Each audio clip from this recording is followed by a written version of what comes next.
그러니까 조국혁신당 같은 경우에는 좀 이쪽에 있어서 강경론이 강하잖아요. 네. 그렇다 보니까 뭐 압박 메시지를 민주당을 향해서 많이 냈어요. 뭐 이미 뭐 지난 얘기라고는 할 수 있겠지만 또 그 과정에서 또 의원님 안에 대한 뭐 약간은 강한 표현으로 좀 비난도 있었고 이거는 어떻게 받아들이셨나요? 저는 이번 형사소송법 논의 과정에서 조국 혁신당의 보인 모습은 실망 그 자체다. 그리고 저한테 약간은 뭐 압박 이렇게 얘기하셨는데 약간이 아니고 매우 크게 저를 비난하거나 네. 하는 그런 발언을 했는데 네. 뭐 예를 들면 조국당의 그 대변인이 이게 검찰 청부 입법 의혹이 있다 그런 발언을 했거든요. 네.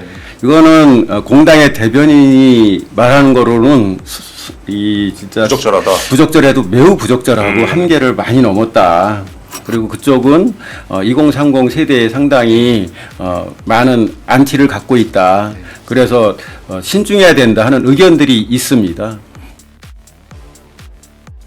이 사법 절차가 좀 복잡해져서 피해자 입장에서는 변호사를 대동할 여력이 안 되면 이거 유전무죄 이런 식으로 되는 거 아니냐 이런 우려도 있는데 뭐 그것도 말씀하셨고 다른 문제들도 있잖아요. 그럼 어떻게 보완해 나가야 될까요? 보안 사건 폐지에 따른 피해자 구제 장치를 많이 넣었기 때문에 이제 상당 부분 피해자들이 억울함을 겪을 일은 줄어들 수는 있는데 사실 지금 말씀드린 미비한 점은 보안 사건을 그러니까 검사가 직접 수사를 할 수 있는 권한을 남기지 않는 이상 극복이 어려운 거다. 사실 100% 그렇게 될 수 있다고 하면 아쉬움이 없겠죠. 저도. 근데 그건 극복이 어려운 거다. 근데 그렇게 할 수밖에 없었던 게 결국은 검사들의 업보가 너무 커서 검사한테는 조금의 수사권이라도 남기면은 또 남용할지 모른다. 이러한 국민적 우려가 상당히 있는 거 아니겠습니까? 그래서 이거는 어쩔 수 없는 그런 상황이라고 보고요. 만약에 현행 이제 개정 형사소송법이 시행 과정에서 피해자들 또는 국민의 고통이 커지는 게 확인이 되고 또 검사들이 이제 앞으로 설사 수사권이 주어지더라도 남용할 가능성이 없다. 사회적 분위기도 바뀌었다. 그렇게 된다면은 향후에 또 다시 검토해볼 그럴 수가 있지 않을까 생각합니다. 의원님 우려하시는 거는 사건 처리 지연이잖아요. 네. 그러니까 보안 수사를 차라리 뭐 일부 영역에 한해서는 검사가 직접 해버리는 게 낫지. 네. 이거를 요구를 하고 또 요구에 대한 결과를 받고 이 핑퐁을 하다 보면은 늦어진다. 그동안 피해자는 고통받을 것이다. 이 말씀인데, 그러니까 검찰은 잘못을 해서 이제 지금 법안을 통해서 어떤 업보를 이렇게 돌려받은 셈이고 경찰의 어떤 노력도 중요하다고 보시겠어요? 예, 그래서 이번에 이제 개정하는 법에 그 보안 수사 요구를 하면 30일 내에 답을 하도록 지금은 90일로 돼 있거든요. 그리고 30일 내에 답을 못 하게 될 경우에는 한 번 더 시간을 줘서 60일 내에 하도록 그렇게 장치를 만들었고 사실 이렇게 이제 검사의 보안 수사권을 없애게 되면 결국 경찰의 수사 부담은 커지는 거거든요. 그래서 이거를 그나마 좀 문제를 해소하려면 수사 인력을 보강을 해주든지 뭐 이런 조치들이 좀 필요할 겁니다. 민주당 당론은 사회적 약자 대상 7대 범죄에 한해 전권 송치하도록 개별 법률에서 규정하기로 했는데 뭐 네. 앞에서 얘기했지만 이 부분이 이제 의원님 안을 반영한 걸로 보여요. 그렇게 많이들 해석을 하는데 네. 다만 사건이 복잡한 지능범죄 아니면 뭐 정계 유력 인사든 재계 유력 인사든 유력자가 피의자인 그런 권력형 사건 등 이제 경찰의 수사 미진이 발생하기 쉬운 취약 영역이 더 존재한다는 시각도 있더라고요. 범위를 7대 범죄로 한정해서 어떻게 조금 더 검찰의 권한을 준 것이 다른 영역에 있는 피해자들은 검찰의 조력으로부터 소외되는 거 아니냐 이런 우려도 있는데 이거에 대해서는 어떻게 생각하세요? 우리 민주당이 추진하는 검찰개혁의 핵심은 수사와 기소를 분리하는 거거든요. 그래서 앞으로 수사는 원칙적으로 수사기관이 하도록 한 겁니다. 특히 지금 말씀하신 그런 지능범죄나 권력형 사건은 이제 중대범죄에 해당이 되고 그 6개 중대범죄는 10월 2일 날 출범하는 중수청 중대범죄수사청에서 담당하게 됩니다. 그동안은 이제 검사들이 해왔고 또는 기존의 국가수사본부 경찰이 해왔는데 앞으로는 이제 중수청에서 그걸 다 하게 될 건데 결국 핵심은 이 중대범죄수사청 중수청이 얼마나 그 사건 처리를 잘할 수 있게 수사 역량을 갖추느냐 그게 핵심이 될 거라고 생각하고요. 그래도 이게 사실 굉장한 그 형사사법 체계의 변동이거든요. 이 변혁기에 미비한 점은 좀 불가피하게 발생할 수밖에 없지 않을까 생각이 드는데 중대범죄수사청이 그러한 사건도 차질 없이 수사할 수 있도록 역량을 갖추는 거, 그러한 수사 전문가들을 많이 배치할 수 있도록 하는 거, 이게 중요하다고 생각합니다. 그러니까 이런 논의 과정이 있는 중에 그러니까 조국혁신당 같은 경우에는 좀 이쪽에 있어서 강경론이 강하잖아요. 네. 그렇다 보니까 뭐 압박 메시지를 민주당을 향해서 많이 냈어요. 뭐 이미 뭐 지난 얘기라고는 할 수 있겠지만 또 그 과정에서 또 의원님 안에 대한 뭐 약간은 강한 표현으로 좀 비난도 있었고 이거는 어떻게 받아들이셨나요? 저는 이번 형사소송법 논의 과정에서 조국 혁신당의 보인 모습은 실망 그 자체다. 그리고 저한테 약간은 뭐 압박 이렇게 얘기하셨는데 약간이 아니고 매우 크게 저를 비난하거나 네. 하는 그런 발언을 했는데 네. 뭐 예를 들면 조국당의 그 대변인이 이게 검찰 청부 입법 의혹이 있다. 그런 발언을 했거든요. 네.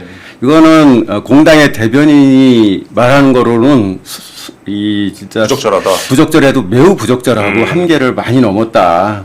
그리고 또 어떤 의원은 이게 외교관 출신인 홍기현 의원이 주도한 것 같지 않다. 이거 결국 비슷한 얘기인데 제 생각으로는 이거는 제가 법안을 발의했잖아요. 네. 그럼 발의한 법안의 내용에 대해서 문제를 제기할 게 있으면 해야 되는데 법안의 내용에 대해서는 거의 말을 안 하고 저를 공격했거든요. 결국은 메시지보다는 메신저를 공격해서 무력화하려는 그런 건데 특히 입법을 그런 식으로 공격하고 비난하는 것은 매우 부적절하죠.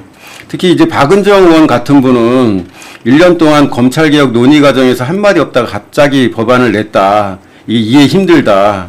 뭐 이렇게 얘기했잖아요. 사실 김용민 박은정 안이 이제 보안 사건 폐지를 핵심으로 하고 검사의 권한을 대폭 축소하는 그 대표적인 안이거든요. 네. 본인들이 1년 이상 숙고했다는 거 아니에요. 시민사회하고 논의했고. 그런데 그 법이 발의되자마자 법조계나 시민사회에서 얼마나 많은 우려가 제기됐습니까? 그렇지 않습니까? 피해자 보호 조항이 너무 없다. 또 보안사건 폐지하면 이러이러한 문제들이 있다 하고 굉장히 많은 문제 제기가 있었잖아요. 그렇다면은 박은정 의원은 검사 출신이잖아요. 그럼 제기되는 문제들이 합당한지 아닌지 잘 알 거란 말이에요. 근데 대부분 합당한 겁니다. 그러면은 자신이 발의한 법안이 왜 이렇게 비판을 받는지, 부족하다고 공격을 받는지 그 점에 대해서 돌아봐야지. 저를 그렇게 그것도 내용도 아니고 인신을 공격하는 발언을 한 거에 대해서 굉장히 유감이고 저는 사과가 필요하다고 생각하고요. 이번에 법사위에서 통과된 안을 보면 네. 김용민 박은정 안에 더해서 피해자 보호 장치가 여러 개 들어갔습니다. 그게 왜 그러면은 반영이 안 됐을까요? 자신들이 잘 검토를 했으면. 네. 또 일부는 자신들이 넣은 게 많이 수정이 됐습니다. 왜냐하면 문제가 있다고 지적이 됐고 그게 인정이 된 거거든요. 스스로 부족한 점이 많았다는 거죠.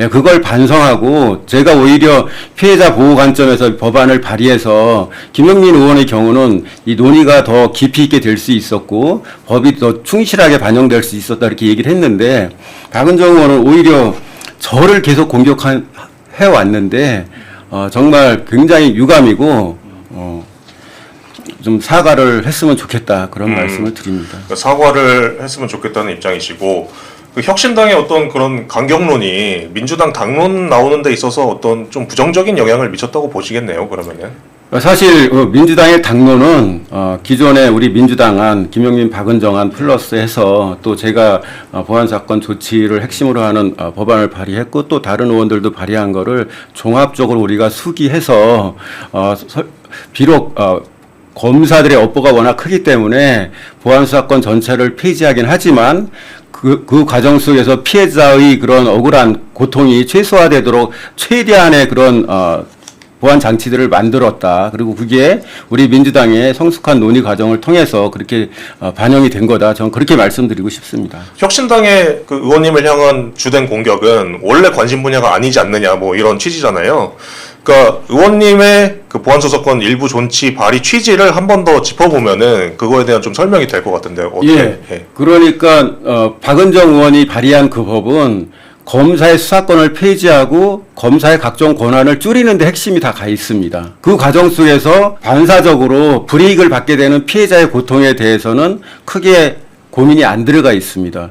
저는 거기에 주목을 해서 피해자의 고통을 줄이고 국민의 피해를 줄이기 위한 그런 여러 장치들이 필요하다고 주장을 했던 거고, 그게 핵심이 이제 검사의 수사권 남용 가능성은 없으면서 피해자도 보호하고 국민 피해도 줄이는 그러한 장치로서 일부 분야의 보안 사건을 존치하자고 했던 것이고, 또 더해서 다른 전문가들의 의견을 반영해서 예를 들면 7대 그 사회적 약자 대상 범죄는 정권 송치하도록 한다든지, 또는 그 사건 처리 사건 자료를 열람하거나 등사할 수 있도록 한다든지, 아니면은 검사가 피해자를 만나서 얘기를 듣거나 또는 의견을 청취하도록 할 수 있다든지, 이런 것들을 제안했던 건데, 그런 건 대부분 다 반영이 됐고, 더해서 경찰의 권한 남용을 억제할 수 있는 그러한 장치들도 들어간 거거든요.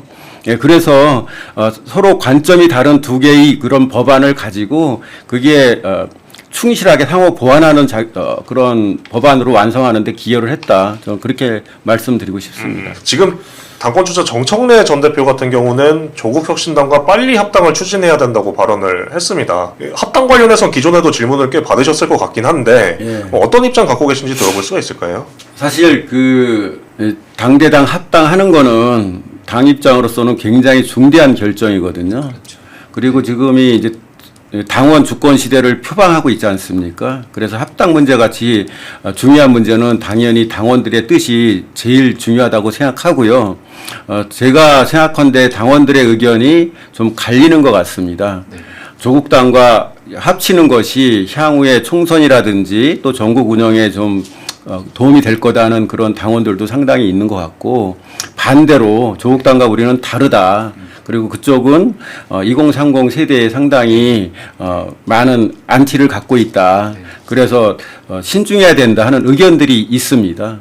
그래서 어차피 전당대회 전에는 합당 문제는 중요한 이슈는 아닐 것 같고, 이제 전당대회가 끝나고 새로운 지도부가 들어서면 합당 여부를 논의하게 될 텐데, 어떠한 모양으로 될지 그거에 대해서 당원들은 어떻게 생각할지 당원들의 뜻을 묻는 과정도 거쳐야 될 거고, 뭐 이런 과정을 통해서 합당 여부를 판단하거나 결정해야 되지 않을까, 그렇게 생각합니다. 지금 당원들 생각은 갈리는 것 같다고 말씀해 주셨는데, 아무래도 뭐라고 해야 될까요? 좀 우당으로 여기던 분들도 평택을 재선거를 통해서 좀 오히려 이렇게 좀 갈렸다고 봐야 될까요? 예, 그때 좀 안 좋은 방향으로 선거가 진행이 됐죠. 네. 제가 이제 평택 갑이고 그 선거가 평택 을이었기 때문에 저도 당연히 거기 가서 선거 운동도 하고 또 여러 가지 전국 상황을 많이 가까이서 볼 수 있었는데, 그때의 선거가 우리 당 김용남 후보와 또 조국당의 조국 후보가 경쟁하는 구도였잖아요. 네. 근데 뭐 미래 비전이나 또는 상호 간의 협력을 통해서 어떻게 이 나라를 잘 이끌어갈까, 그런 내용보다는 네거티브적인 그러한 캠페인이 많이 이루어졌고, 아무래도 상대방을 공격하는 네거티브 그런 캠페인이 중심이 되다 보니 양쪽 간의 갈등의 골이 깊어지고 또 상처가 많이 남게 됐죠. 아마 그거의 후유증으로 앞으로 전당대회 이후에 우리와 조국당 간의 그런 합당 협력이 논의되는 과정에서도 그 후유증이 상당히 좀 영향이 있지 않을까. 그래서 굉장히 신중한 접근이 필요하다, 저는 그렇게 생각합니다. 평택을 재선거를 통해 발생한 상처는 어떤 계기가 있어야 좀 메워지게 될까요? 일단 그 네거티브적인 캠페인에 집중한 게 조국당 쪽이었거든요. 우리가 먼저 한 게 아니고 조국당에서 우리 후보에 대해서 굉장히 그 과거를 얘기하면서 이렇게 시작했죠. 네. 굉장히 과거를 깊이 팠고 그거에 대해서 공격하는 거를 핵심 캠페인으로 했기 때문에 우리 쪽에서 또 그거에 대한 반작용으로 또 조국당 후보에 대해서 많은 공격이 갔던 그런 과정을 거쳤었거든요. 그래서 양쪽이 협력하거나 또는 합당 문제를 논의할 때 그런 부분에 있어서 조국당 쪽에서 명확하게 입장을 좀 밝히는 게 필요하지 않을까, 그런 생각입니다. 그 재선거 과정에서 있었던 거는 한 번쯤은 정확하게 해명하고 넘어가야 된다. 예, 이런 말씀으로 이해를 했습니다. 예, 서로 우당이라고 그렇게 주장을 하면서 조 후보가 오히려 더 민주당스러운 후보라고 주장을 하면서 우리 당 후보를 그렇게 네. 공격한 거잖아요. 그러면서 또 뭐 예를 들면 합당이 필요하다 뭐 이렇게 얘기한다 그러면 서로 좀 모순되잖아요. 그런 부분에 있어서 좀 소명이 필요하다고 생각합니다.